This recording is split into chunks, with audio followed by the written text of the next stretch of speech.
Can you hear me now? Yeah. Okay, cool. Okay, so we're going to get started. We have, let's see, a lot of people here. Let's just do this. Okay, great. Hi, guys. Welcome to Empty Nesters Panel Discussion 3, How to Help Your Teen and Young Adult Cope with COVID. I'm Felicia Madison. I'm one of the, co-producers, creators of Empty Nesters, and Hi, I'm Nancy Tepper, and I am the other co-producer and co-founder with Felicia. So we're super excited. Before we get started, I just want to explain the platform a little bit. So if you're on a phone or a computer, it's a little different. But what's cool about this is that you can ask questions, and you could do that by, if you're on your phone, there's like a hand, raise your hand. So if you press raise your hand, it's just saying you have a question. There's a way to type in the question. And then at the end of the panel, we're going to ask you guys if you have any questions. If you want them to be, anonymous, if you don't want people to know that you're asking, just write keep private and I'll read the question. Otherwise, we post the question up on the board so that everyone can see it. You could also join in with other people by clicking on their picture and have private chats with them. So that's pretty cool. So just to make sure all of you guys are hearing us, raise your hand if you can hear me. So click the raise hand thing, everyone, if you can hear me.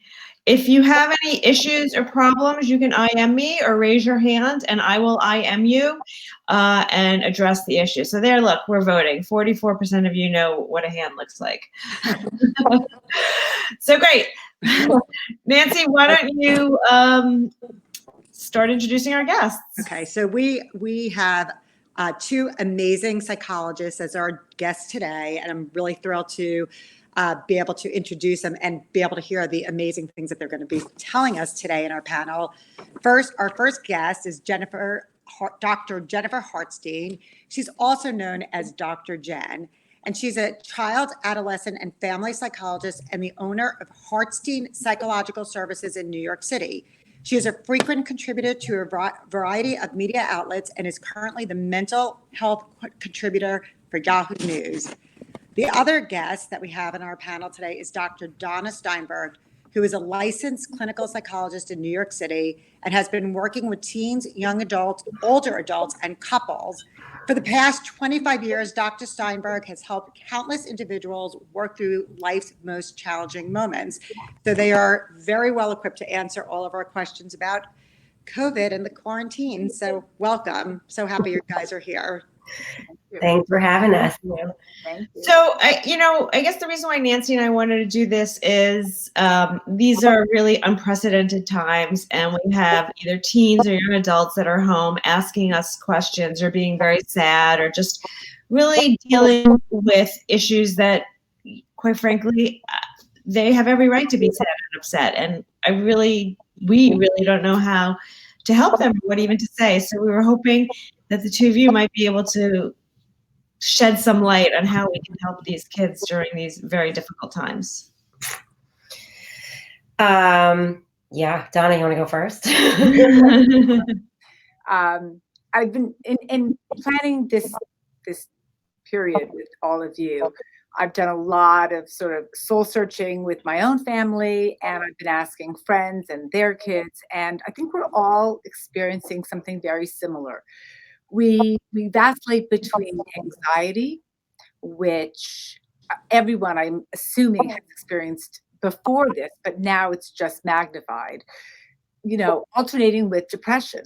And I think as things start to continue, I think we're on week 6 now, the sense of depression and a little bit of hopelessness just keeps going and going. And I know that I think most of us feel a little bit less anxious, but the sense of, is this ever going to end? Are we ever going to go back to normal? That's the part of it that I think is we're all really struggling with. I mean, I would agree with that too. And I think, Felicia, even to your question of like, what do you do? I mean, here's the bad news, right? There's not much you can do. I think, unfortunately, everybody's in it, and I think the best thing you can do is be a safe kind of holding space for your children to be sad and disappointed and angry and frustrated, and allow that to happen. And I think for so many of these young people, it's going to come out in different ways, right? It's going to come out directed at you. It's going to come out directed at the government. It's going to come out directed at their school. It's going to come out directed in a million different ways. And I think what I advise a lot of the parents I work with is to like Teflon themselves and not take it personally. Like, you got to let it slide right off. I mean, obviously, if it's personal, address the personal, but I think you have to sit, excuse my French, but like, we have to sit in the shit with the kids, and just be in it with them. And I think in that space, it's uncomfortable for all of us. Parents want to fix it, and you can't fix this. And so I think that's the hard part. Right. So that leads me to my next question. Our kids have all been raised with helicopter parents or some degree of helicopter parenting. Some are worse than others, but whatever that case may be.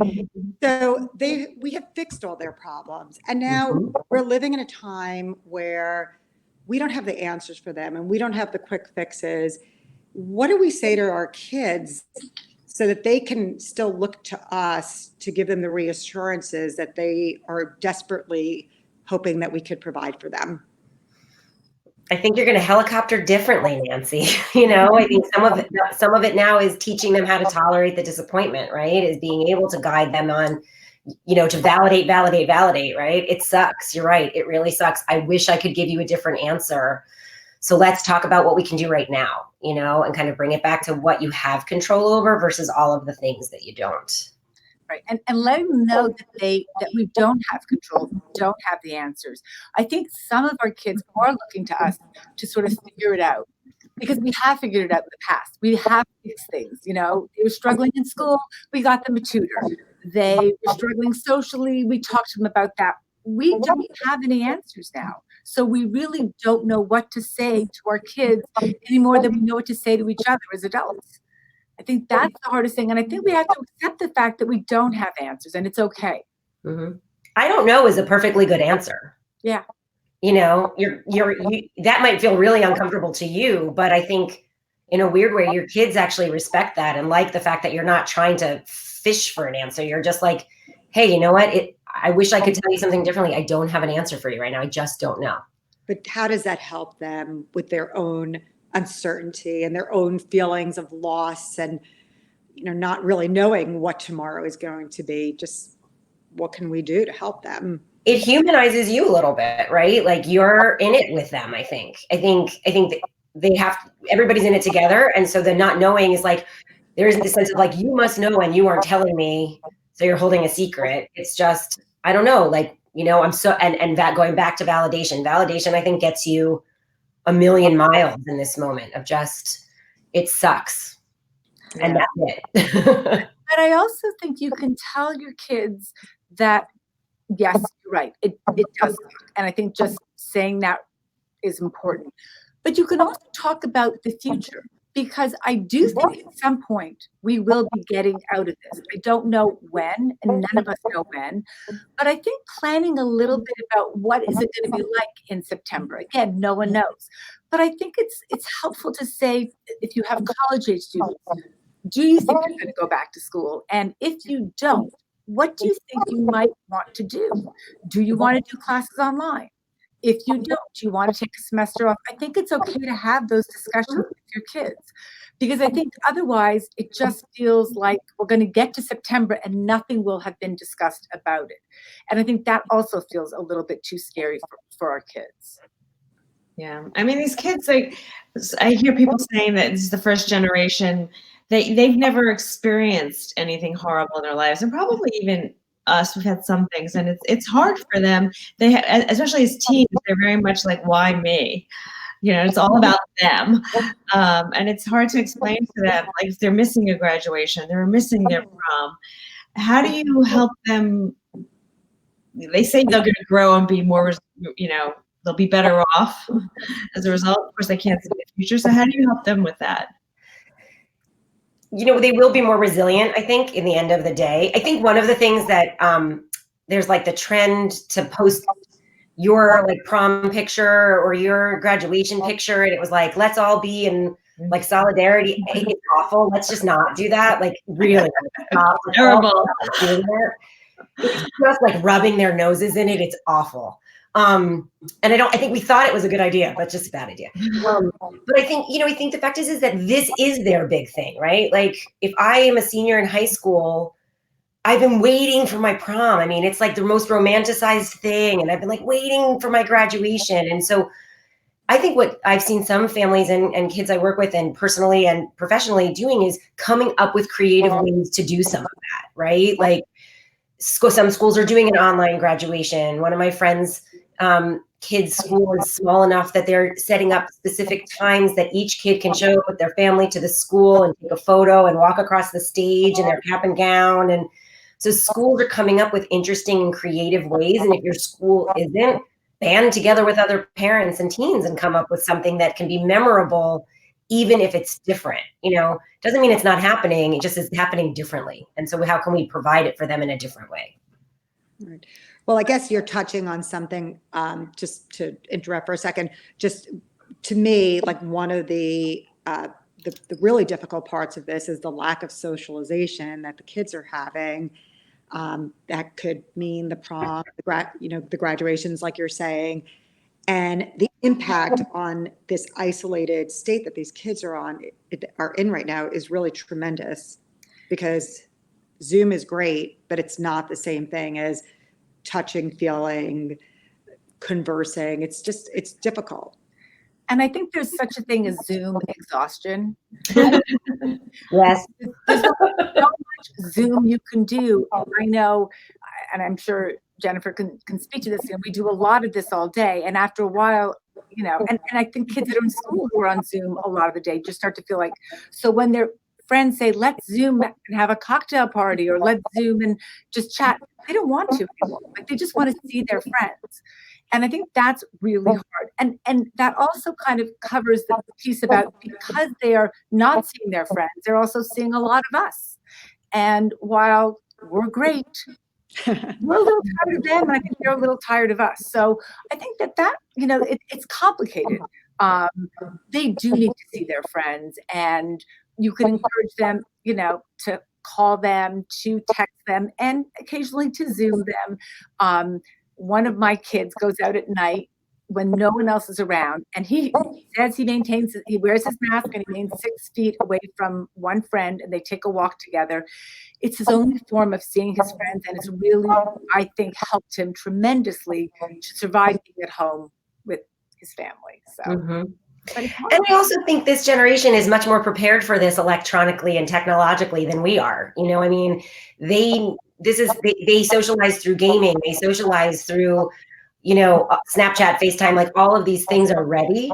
So while we're really bothered by it, I think, and I think they want, are 7 weeks in, want to be with their friends and see their friends and hug their friends. I think that they are a little bit more prepared because they're used to this in a different way than we are. And the Zoom fatigue is real, right? Because there's no delineation. It's like we go from work Zoom to a webinar Zoom to a family Zoom to a, a concert on Zoom. And then all of a sudden it's like, wait, every line is blurred. So I think that's the other piece that's a little bit more, at least for an adult, more challenging. So it's got to be somewhat challenging for them too. Is it okay though to sort of be like, I feel like they don't have anything to do and they're miserable. It's like, okay, you can stay in your room and watch TV and Zoom, and you kind of like want to give them a break. And if I ask them one more time, do you want to play a game? And they like look at me like I have 17 heads. Well, I think that's a great question. I think, when we all started this, by the way, Felicia, can you hear me better now? Yeah, there's a little bit of an echo. Does anyone else hear a little bit of an echo, or is it just me? It might be my computer. Okay.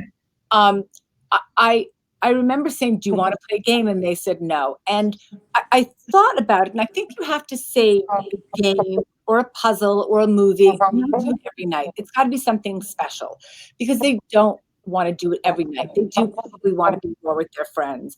I do think, however, that the idea, and again, people may not agree with this, but I think some type of family time is important, whether it's having dinner with your kids or watching a movie with them, because otherwise they could stay in their room the entire day and night and see none of us. And I think that would be problematic. I think that's when they start to feel more depressed. If they begin to withdraw, they don't talk to anybody other than maybe a friend, maybe not, and you don't have a sense of what's going on, that could be very difficult for them. So I think you have to be careful with that. I agree with that. I think the fact is that would you be playing games with them on a regular weekend? You know, I mean, there's an element of this that like life is different and not what it was. And there are certain relationships are still kind of what it was. So I think some of the, to go back to Zoom fatigue, right? Some of it is like, we're talking to all our friends we don't talk to ever, but we're expecting to have like all of this connection and communication. So I think setting that understanding of like, so they're on their phones, like who cares, you know, like I think the old rules don't apply right now anyway. So I think that's an important piece. And I think creating, you know, to what Donna's saying, creating some structure of once a week or 3 times a week, we're going to have family dinner. Would you have done that anyway? Like if you had done that anyway, then make that happen anyway, you know, and create that time in a way that's meaningful for everybody so that it doesn't feel like a chore and create more stress because everybody's already, you guys are already in a pressure cooker as it is. Yeah. Do you think that the quarantine will trigger underlying mental health issues for our young adults and older teenagers that were just kind of sitting there and they were managing it in their old familiar environment, but now they're in this new environment in the family home that they have not been used to sharing and the dynamics are different? What can you say about that?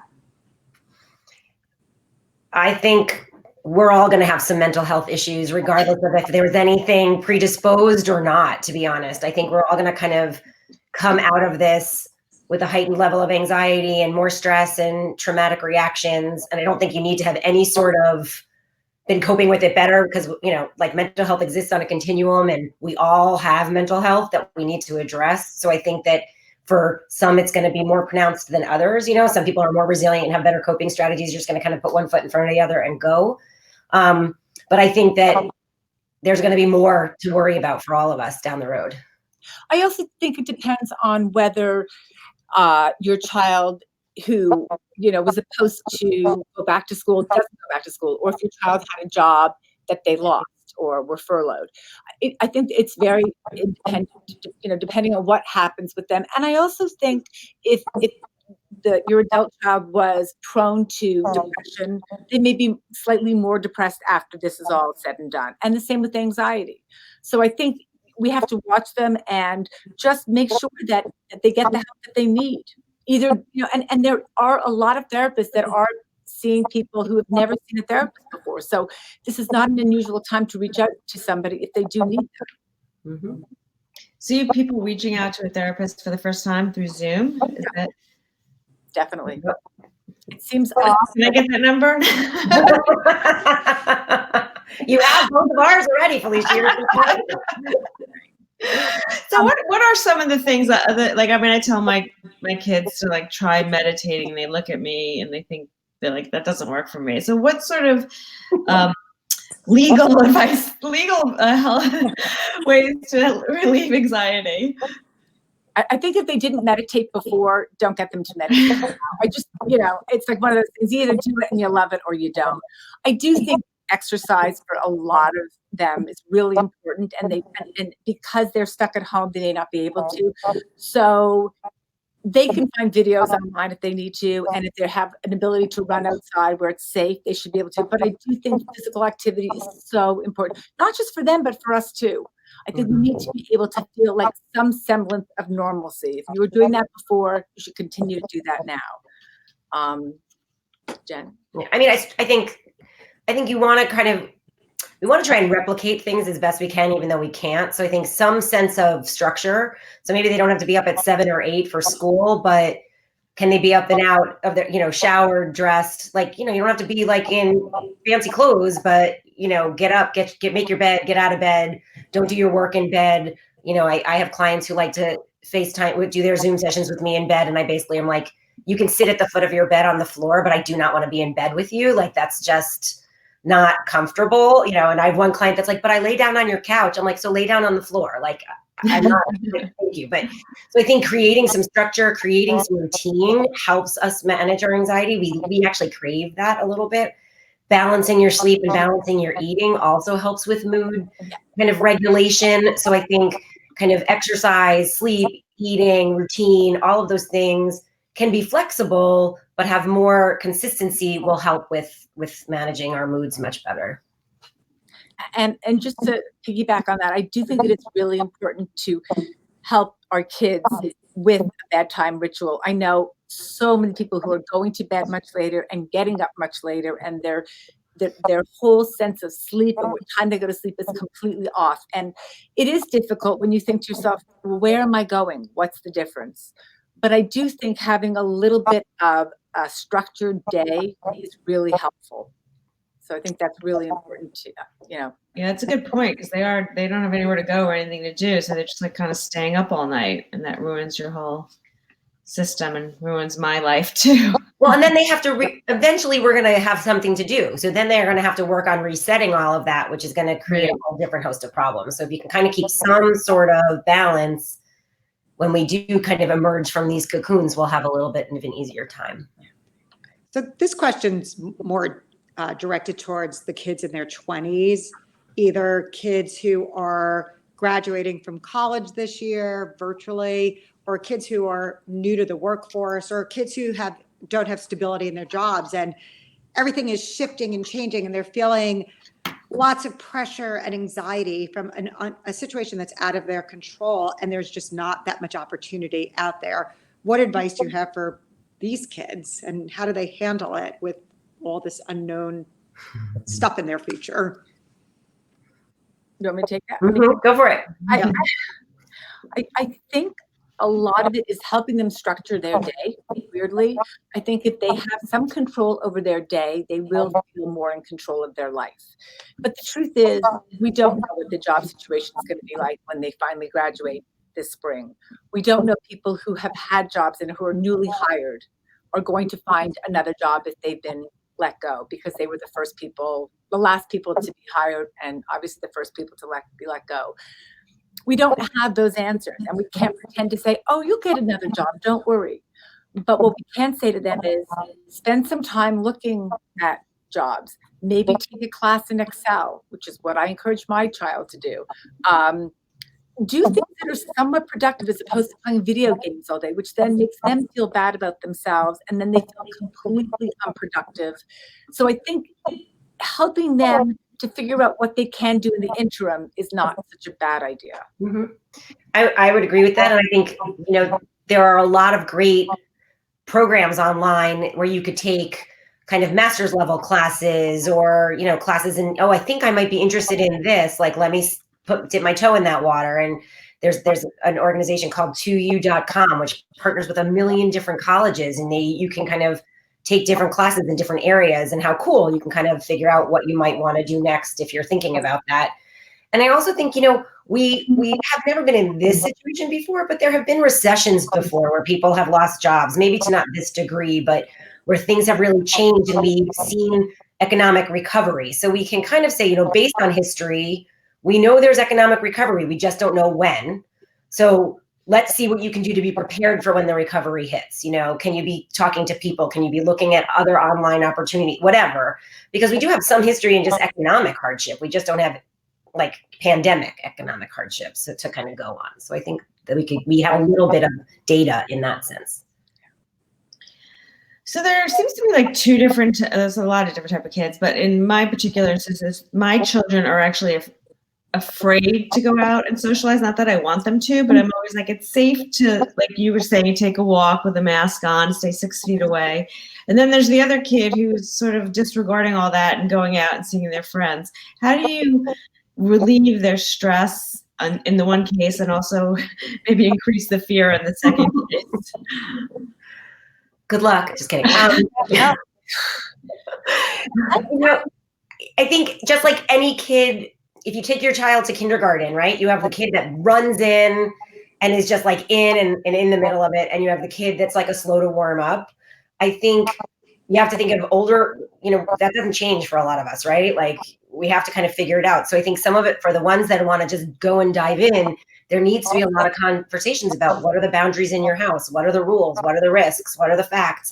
And really going back to that, because if you are young adult who's living in your house is ready to kind of open their social isolation circle to include some other people, are those people doing the same things that you guys are doing? And how do you know? And if that your child is going to their house, like, how do you know that they're going to be practicing the same like habits that you're having, you know? And so I think you got to make those I think we should all be having those conversations now anyway, because we're going to open up soon in some direction. And what do you expect? And so I think those conversations have to happen. And for the kids and adults that are afraid to leave their houses, have a buddy system, you know, like maybe start to go out together and be like, come on, we'll go together and just take a walk around the block. Or, you know, we'll go and like walk by the Starbucks and pick it up and walk back home, and kind of slowly start to open those doors so that they can see that it's okay. Because we create more anxiety in our head when we don't actually expose ourselves to the things that make us anxious. Yeah. Someone just asked the question, if you could repeat the name of the site that was just mentioned. Sure. 2U, like to the number, u.com. I completely agree. I think you have risk adverse kids, and then the ones that just want to go and do and try. But I do think that they have to understand the boundaries of your own family, because some people are more lenient than others. But if parents are older, or if they are seeing grandparents, they have to know that they're putting other people at risk. It's not just about them. And it's really important to explain even now, because I think as time goes on, we are sort of, you know, lowering some of those criteria. I think we'd be very, very careful not to completely break down those barriers and say, listen, it's still very much a concern. You cannot be, you know, going to someone's house, even though you don't think they've seen anybody else. If that's how your family feels, you have to have a discussion with your family to decide what the parameters are. So what if the stress for your older child is coming from actually the family dynamic in your house? What if they were so happily situated in their new adult life, living in their apartment, doing what they wanted, and then they come back and they're under the same rules that they had when they were at home, and they realize they're not into that anymore, or the family, there's fighting and the family isn't agreeing, everybody's stressed out. What do you do? Because this is not a time where there's going to be that one, hopefully we'll all have some sanity in our house at different periods of time, but every person who is living through this pandemic is going through different levels of stress at different points of time. Mm-hmm. Do you mind if I'm Go for it, Donna. You're on. So one of the things that I'm sure a lot of parents can relate to is that when you see your children out of the house, they seem relatively well adjusted, but when they come back and start living in your house, the level of regression that happens is monumental. So your 2 teens or 3 teens or whatever they are, 20-year-olds, suddenly now start acting like they're 8 and 10. They start fighting with each other, and this is mine, no, this is mine. And you think, wait a minute, I thought I had adult children, and now they're acting like they're little kids again. That's really normal. Anytime you go back to the house where your children grew up, that is often what's going to happen. So you have to sort of say to them, I'm going to address you the way I think you want to be addressed. And maybe you'll respond in kind. But if you start yelling at them as if they're 10-year-olds or 8-year-olds, you're going to get that same kind of response back.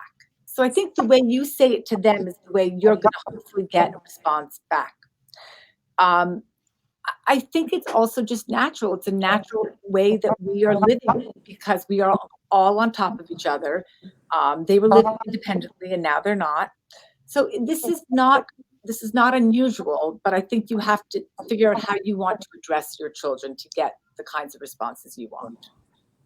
And I would make it I would have a conversation. Hey, this is uncomfortable. This isn't what everybody wanted. We wanted you to be alone doing your thing and supporting you there in your home. So let's talk about what the rules are. Let's talk about what we expect from you. Let's talk about what you expect from us. Kind of have an adult conversation. I mean, I think when I came home from college, those were conversations we had to have of I'm used to being on my own and coming and going as I choose. And now I'm back in my parents' house. So those conversations had to happen. And I think they help the relationship because you're not saying this is what I expect. You're this is what we decided together is going to work best. And guess what? It's going to blow up because to Donna's point, you're all in one space in a way. And there's not I'm really frustrated. I'm going for a drive. I'll be back in an hour. Like that isn't necessarily happening for everybody the way it might have before. So this is this might be more for me than my kids.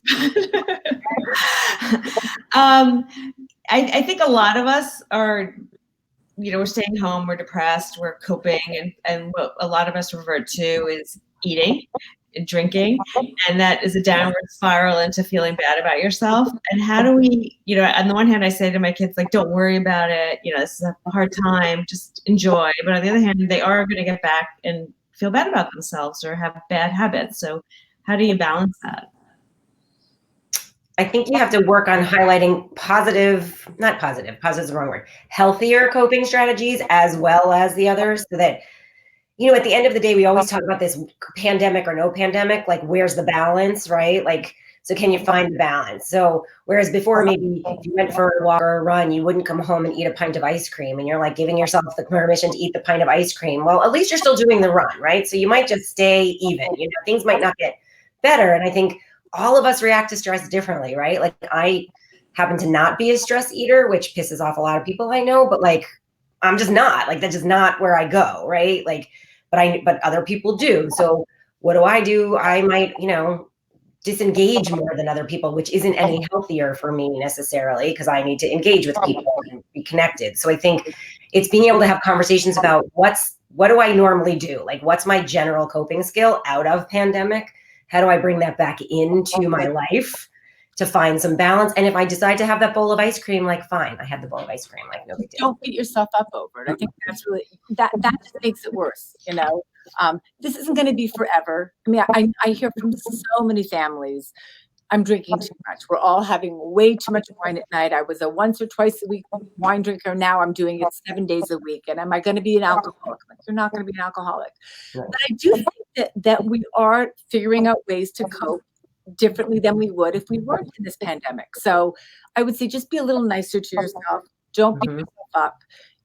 And I think, it's not the end of the world.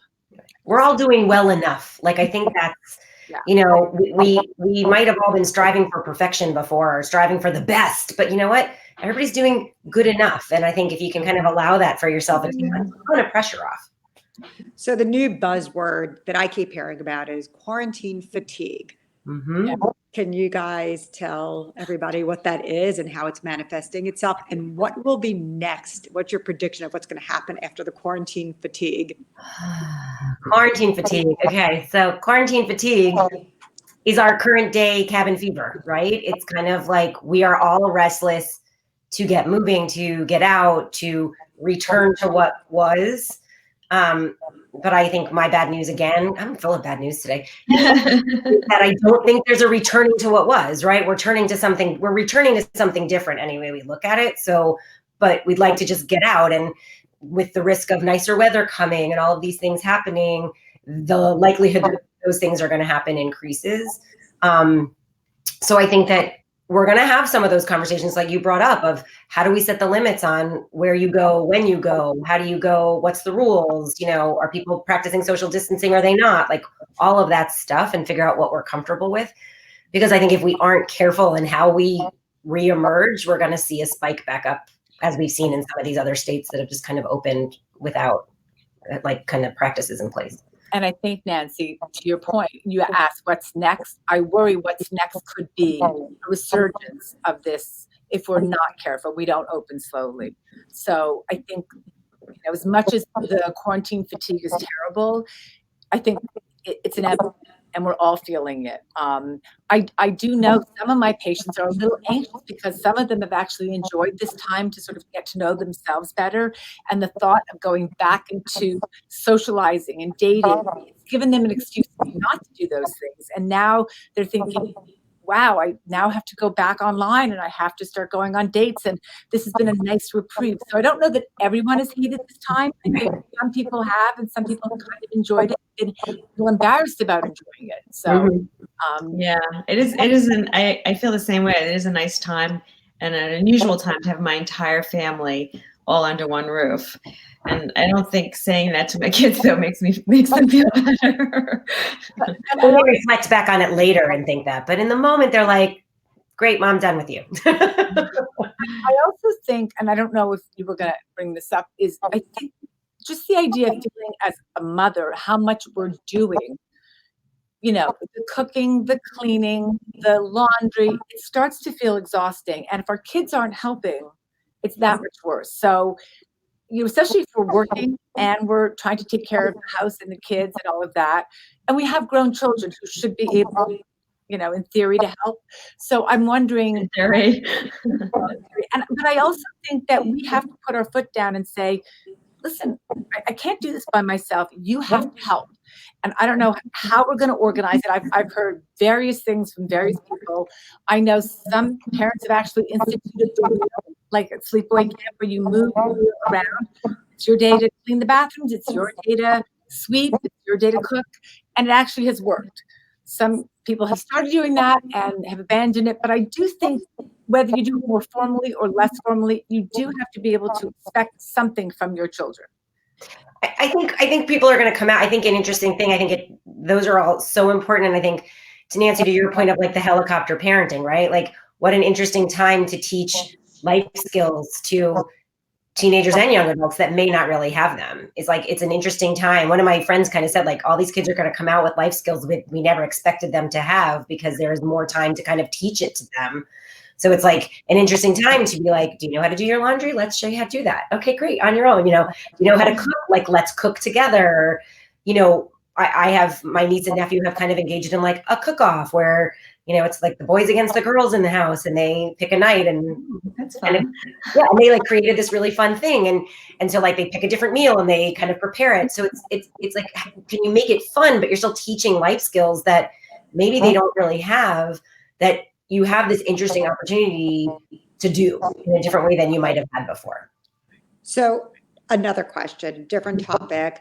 Let's talk about relationships for our kids and what that is going to look at. If you're afraid that you're going to be catching a disease through physical contact, and you're not going to have access to, for college kids, to the big rave parties that they once were so appreciative of having in their college experience, and for kids in their 20s who go to bars and I don't want to date myself because I can't think of the name. Oh, clubs. I was going to say it. I was going to say a disco.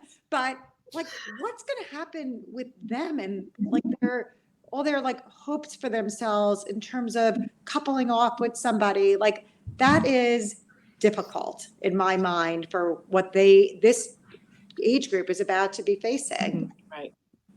I think for a lot of 20-year-olds, some of them still have this image that this won't touch them, this won't hurt them, for better or for worse. So I don't know. I think, especially for college students, I think they think that if they're going back to college, the idea of social distancing and never going to a party is just not even being considered.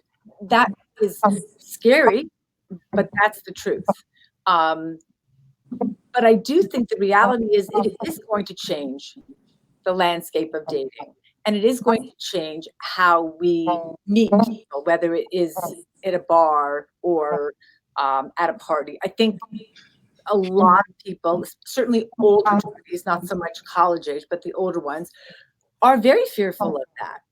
I think it's very complicated, and I think, again, we can't pretend that that's not a concern. It will change the way we see dating, the way we dated when we were that age. But I think you can compare it, and I know this might be a stretch, but I think you can compare it to kind of to sexually transmitted diseases, right? Like, it's different because of the way it transmits differently, but there were, different crises at different times that we had to learn and relearn how to date, how to interact, how to be afraid or not afraid of people. And, the AIDS crisis is a really interesting example of that, where people really thought, if I touch you, I'm going to get it. And then we learned more. And I think as we continue to learn more and a vaccine gets developed and all these things happen, things will start to develop and change. I think there's the short-term issue and the long-term issue. And I think we have to be really careful not to create kind of fear of people, because there is something that could happen with that, right? Like, I have to be afraid of all people because you might be a carrier of this, and then I might get sick. Like, so there's this very fine line dance that we all have to do of like, yes, you have to be careful. and you can't be afraid. So like be prepared, but not petrified kind of a thing. And I think it's a hard dance, but I think we can kind of navigate it. It's just going to take some time. So before we take questions, we'll just wrap up and then we'll do a conclusion at the end. Are there any, things we should be looking out for, warning signs? I mean, it's hard when they're like lying in bed and just watching TV and miserable all day. When do you know that there's something that should be done? I think if their usual behavior is not to lie in bed all day and that they don't seem like they're interested in anything, like you cannot get them to do anything other than lie in bed, I think, you might need to have a conversation with them. This is not a time that we're used to, so it's hard to gauge, but I do think that, you should, we talked about this earlier, they should be getting up and showering. They should be putting on, I don't even care if it's sweatpants, but clothes other than staying in their pajamas all day. Are there clothes other than sweatpants? And Nancy? Debatable. I said, are there clothes other than sweatpants? No. But the point is, I think that they have to show some interest in something other than lying in bed all day. And if they don't, then I think, you might want to step it up a little bit as a parent and see what's going on. And I think your gut will tell you. I think parents, your gut is kind of like something's not right. And then we often are like, oh, but it's this, it's that, it's the other thing. I encourage parents all the time. If your gut is saying something's not right, trust your gut. Like that's your wisest of wisest minds. So go in and ask, hey, I know there's all this stuff going on and I'm just checking in on you. Are you okay? Like, let me know what's up. Or you seem like fill in the blank, kind of highlighting what you're observing is super helpful, but your gut gives you phenomenal information. So don't ignore that. Okay, cool. Nancy, do you have anything else or should we go to questions? We can go to questions. Okay, so we have one question so far. And guys, now's the time to post your questions. This is from Lori. My kids are just annoyed by me. They don't even have conversation. There was almost no communication, suggestion. Sorry about that, because that feels lousy all the way around. I would ask them, you can ask a simple question of, hey, you seem like you're always annoyed by me. What can I do differently? I think sometimes just asking, putting that out there and asking the question, you have to be ready for the answer, but I think oftentimes just kind of letting your kids know that you see what their reaction is and that you're willing to hear what they have to say and try and do something differently carries a lot of weight. And I think that, if you had a friend that was annoying you, you'd tell them. So, allow your kids to have some of that dialogue too can be really, really great, especially if you're all kind of stuck at home together. But I also think if you let them not communicate, you're giving them permission not to communicate. Mm-hmm. I think at some point we have to hold them, hold them to the fire a little bit. I think it's important that we don't just let it go, whether they are super depressed, which we're all in this together. So I think to let them slide by and not talk to you because you're annoying them, I think you have to address it. I really do. And I think you have to, talk to them and say, this kind of behavior is not always okay. And I just wanted you to know that. But if they're not respecting the rules of the house, you really, and they're adults, and like we said, they're used to living on their own, you're not going to throw them out of your house if they're being disrespectful, especially now. So how do you draw the boundaries of what is okay if they are completely disregarding what you're saying? Well, give me an example. If they don't want to clean their room, then shut the door. If they don't want to do their own laundry, then they'll have to live in dirty clothes. I think at some point when they're in their 20s, you have to say, these are the rules that are in our house. And if you don't want to abide by them, you don't have to, but I just want you to know that I'm not going to do your laundry and I'm not going to clean your bed or clean your bedroom. That's on you. But I think if it goes one step further than that, I think if it gets more contentious and more angry and more hostile and more in your face, on the one hand, you don't want to ask them to leave your house. And on the other hand, you may have to, you may have to say this can't work. Let's figure out where is a safe place for you to go right now. And it might be a friend's house, or it may be an aunt or uncle's house. And it may be that they can't be in your house, right? I mean, some kids leave for college and don't ever come home, and that's really the healthiest thing for the family unit. So while I think this idea of everybody should be together is really important, it may not be the healthiest for everybody. And so it may be that we look to see where we can safely have that your child live if that's needed. So first, before we continue, guys, there's raise your hand, which means you have a question, but you actually have to type the question if you want me to ask the question, because some of you are just raising your hand. So we have two questions now. They're related, so I'm going to post them one after the other. So the first one is, kids have a mix of video games, homework, and exercise, but is it horrible if they're not picking up a book? No. And then, so then we said, encourage my daughter to do something academic, use her brain in some way, read a book, look online. I'm type A, and she's not. How do I motivate her to do that? So it's all about, getting them to do things. Is she a student? I mean, is she in school? So I guess that's the question I would want. I mean, if she's doing her schoolwork, she doesn't both Jen and I agreed, they don't read a book, they don't read a book. That's about us worrying about them. It's not them, it's not their issue. Right. And I think we have to remember that all kids are having the same academic experience, right? Some kids are going to have it harder than others, just kind of socioeconomically or what's available to them. That's different. But I think all kids are kind of having this weird academic year. And let's remember, they're having their own emotional reaction to this too. So if you're feeling burnt out and can't do more, so might they. So a type A, as I am, likes to be busy, likes to do things, likes to make things happen. My husband is not a type A. He does not he's happy kind of resting and doing. We have to negotiate that. And that's okay. Everybody's kind of got to be entitled to do what works for them right now. And if you're really worried, then be like, hey, let's have a book club together and pick a book that you can do together and make it something kind of communal, which could be helpful. Okay, so we have another question here. Let's see.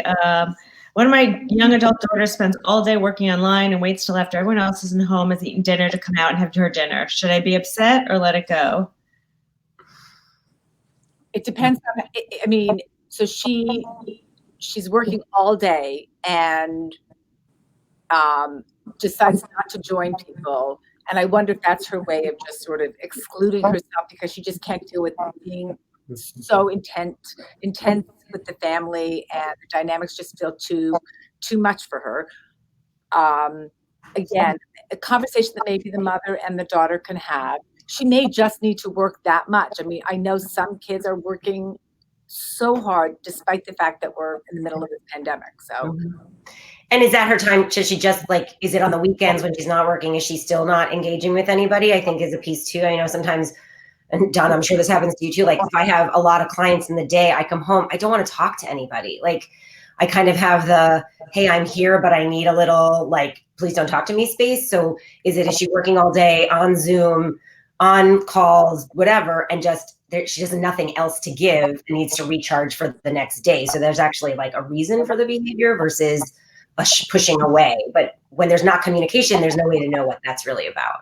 Yeah, she says she does this weekend too. Gotcha. I mean, it's avoidance. It may be her way of avoiding with all of the family stuff, and that just may be the healthiest thing for her right now. It's upsetting to her mom, but I get the feeling that it's pretty intentional, and that just may be the way it is. And I think it can warrant a conversation, but I think the conversation has to be very much about how you as the mom feels that, she's there and, she's working a lot and you miss spending time with her. And is there any way you guys can have some time instead of you're always in your room and you're always working and you're never spending time with us? Because that will not be a conversation. That will be a nag and a shutdown immediately. So if you kind of can own how you're feeling about the fact that she's doing these things, you might have a different kind of engagement with her. Yeah, I think my daughter said it best when we were trying to get her to do an activity and she didn't want to. And she's like, it's not like I don't see you all day. Even though we feel, we see they're not used to that, they went from being gone, having a life to all day they're around. So it's an adjustment. Mm-hmm. So if anyone else has any last questions, otherwise I think we're going to wrap it up. So in conclusion, what sort of advice would you offer parents of we're dealing with the teen and the young adult, how to cope and how to give them hope and coping skills during this time. The one thing I thought about just now is I think it's really important to make sure that everybody in the family, however you can create it, has their own space. And I know some people have smaller apartments and some people have bigger places to live. But I think if you can each have your own workspace or study space, that you don't feel like you're on top of each other, that you're not tripping over each other, that you have room to make a Zoom call for work and someone else doesn't have to hear it. So being respectful of each other's space and time, but also trying to, at the end of the day, engage with each other and make a point of saying, I didn't see you all day. I really would love to catch up for a few minutes. So having the space, but also coming together, I think that really helps the family feel like they can survive this whole pandemic. Mm-hmm. I mean, I would go back to this idea that we're all doing as well as we can. And to really work on being kind to yourself and being kind to other people, that everybody is struggling through this in a different way and everybody has had a loss in some way for themselves. So we have to kind of just be kind, be accepting, be present. I think for parents, I think the hard part is struggling with your own reactions and emotions to what's going on. And, your senior was supposed to graduate from high school or from college. That's disappointing for you as well as being disappointing for them. So how can you manage, find the space to manage your own feelings instead of putting that on your kid, like creating that emotional space as well as the physical space. And reminding yourself, we will get, this isn't a forever plan. Like this is a now plan. And I think if we can kind of stay in the now, we'll get through it. You have to do some future planning, but we're here. This is what we're dealing with now. It'll change. I think that can also help us off the ledge. I also think that just remembering bigger picture, staying healthy is the number one priority. And this is impermanent. And we're going to, at some point, not be in the same situation that we are in currently and have hopefully for that. See you live. So you guys you offered some great tips, great advice, some resources, and we're going to continue to post to Facebook and to Instagram. So guys, make sure you're following us. And I'm going to talk to you guys separately so we can write a list of, because I loved some of the games, some of the websites, and we'll post that all. And if you want people to reach out to you, let them know what the best way, and we'll also send that. But why don't we just do that live while we'll have everyone here? Right. Go ahead, Donna. The best way to reach me is my cell phone. It is actually, it's the best way. You can either email me. Should I get both online? Is that fine? So my email is Dr. Donna, DRDONNA, NYC13 @gmail.com. And my cell phone is 917-207-7470. So if you have any questions about what I spoke about today, please don't hesitate to reach out to myself or Jennifer. My cell phone is not the easiest way to reach me because I don't answer it all that much. But you can reach social media is probably